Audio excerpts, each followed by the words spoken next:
All right, last topic for this episode of Speaker Podcast is how is John Cena doing with ruining wrestling? Is he doing a good job? Is he doing a terrible job? Like, I enjoyed that we finally got some insight into his plan to ruin wrestling. And it seemed like it took a minute and they decided to fill in any loopholes into the story, right? And he looked at it and he said, yo, I knew I can make it to the Royal Rumble. If I didn't make it to the Royal Rumble, I knew just by seniority, I can get into the Elimination Chamber. And then once winning the Elimination Chamber, I knew that Cody was focused on the final boss. And that gave me an opportunity for a match that with an opponent that he couldn't even dream of having, caught him off guard. And that is great, like it kind of allowed him to step aside from the whole Rock Travis Scott thing. That it's like, you know what? I'm not really aligned with them.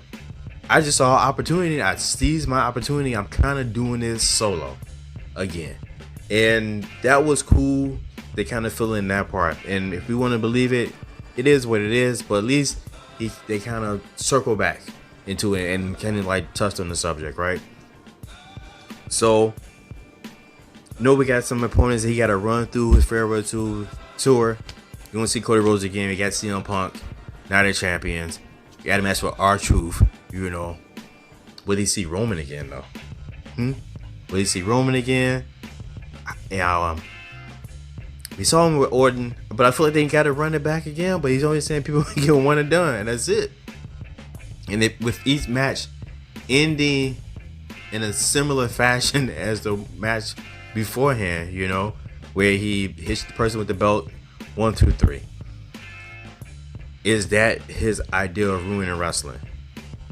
Is the idea of him taking the championship and retiring, is that ruining wrestling? He even allowed to fill in the part with Seth Rollins, like play into Seth Rollins' ego. Like, yo, you don't want to cash in on me because you want me to retire with the title, so now you can just be one champion, it can just be you. And that made perfect sense. Like, Seth Rollins wants all the power, all the focus.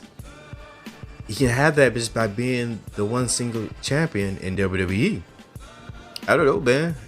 I think I got to see how things go for Friday and Night of Champions. But I like that he was able to just kind of lay out the story and go back around and fill in the gaps.